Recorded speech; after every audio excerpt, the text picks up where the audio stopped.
Hi, my name is Alfonso Severos, and this is the Peripheral View.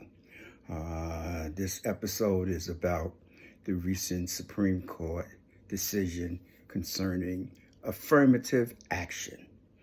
Well, before we panic about the Supreme Court pulling out the guts of the affirmative action program, let's consider some stuff.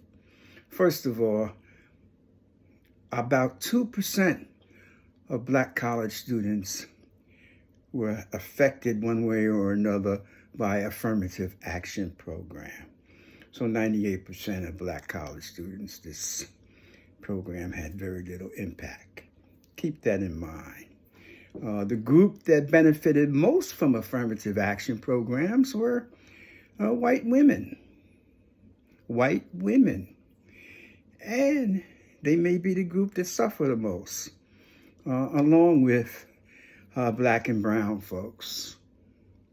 And affirmative action and diversity programs being dismantled in companies and corporations as a result of this ruling may have more impact on the whole in greater numbers than not including affirmative action and race in admission processes at some of your elite colleges. Because the affirmative action and diversity projects in industry was addressing industry-wide discrimination and exclusion in certain areas. And you eliminate these programs, there is the good, strong possibility that these kinds of exclusions will surface again. All right. So affirmative action only helped a little tiny portion of black college students. What about the majority of black college students? At least a third of them attend community college. Now, I am a strong component of community college. Well, I taught in community colleges, taught psychology for close to 40 years.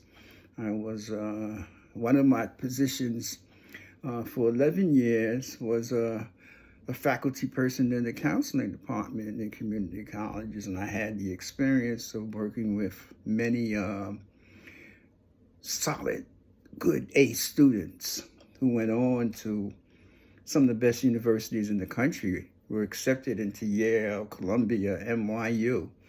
And that is because being the public school system what it is, in which many students are unprepared for college level work because of the quality of the high school education, it makes sense to go to community colleges.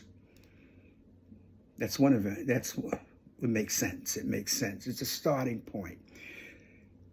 The second thing is cheaper, much cheaper. You don't have to borrow money to go to most community colleges. So that expense is low. Another major consideration in advising a student to go to a community college, even a very good student.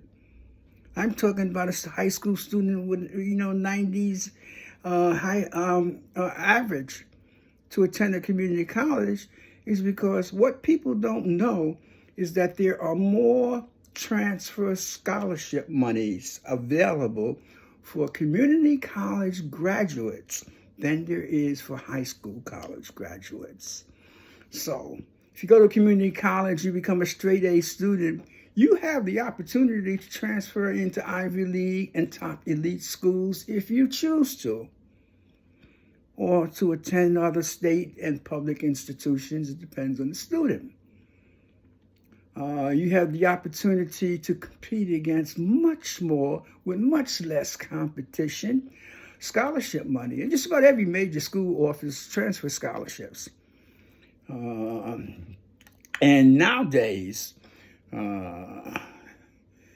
most four-year schools will accept all the credits from the community college. No difference.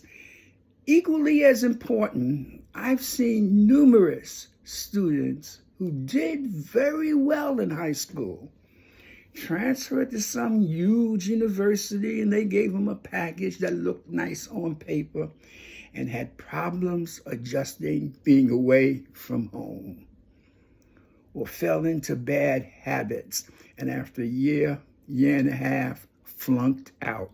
And these were students who were minority students, many Black and Hispanic, who were, A students in high school. There was an adjustment gap. And the idea of going to a community college is that it gives you the space to adapt and adjust. So when you graduate in 2 years from a community college, you have already had the taste of what college is about. You have already adapted to the pressures, the demands of college, and transferring to a 4-year college is a much more easier transition. Now, so maybe more students will consider that. But keep in mind, affirmative action effects on education is only going to affect 2% of Black college students. Affirmative action, dismantling it in industry and companies will have greater impact. All right, it can have greater impact.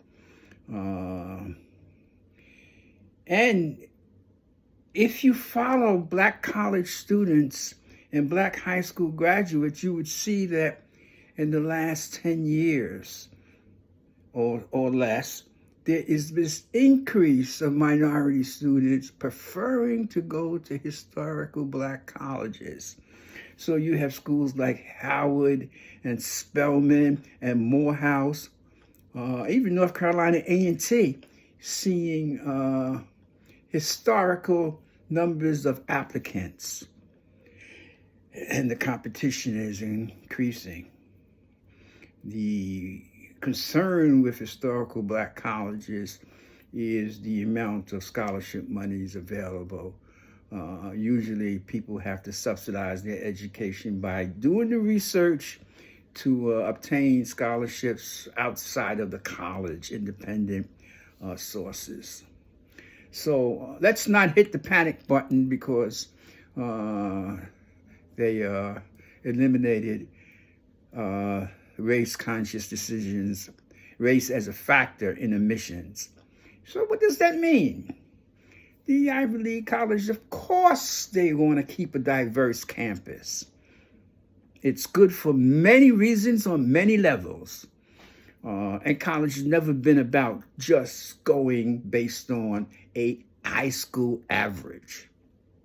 The truth of the matter is, there are always numerous factors taken into consideration. And affirmative action just added one more factor to the list of 30 or 40, which was, race consciousness, the race of the applicant. But, there's legacy factors. If your parents went to college, went to that school, even if your family donated significant amount of monies to that institution. So there's factors that have to do with sports.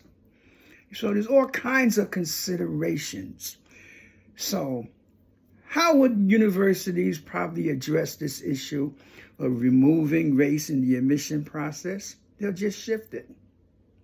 In other words, they'll place greater emphasis on essays, and they'll place greater emphasis on recommendation letters from guidance counselors and other sources, and less, because we know that grades itself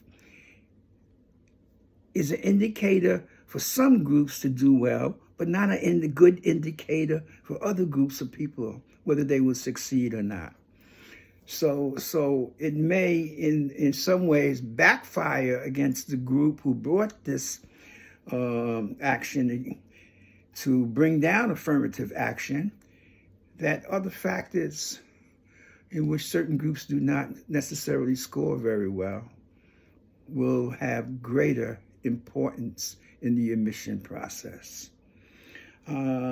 Just some thoughts on this ruling, but most important, we don't have to panic.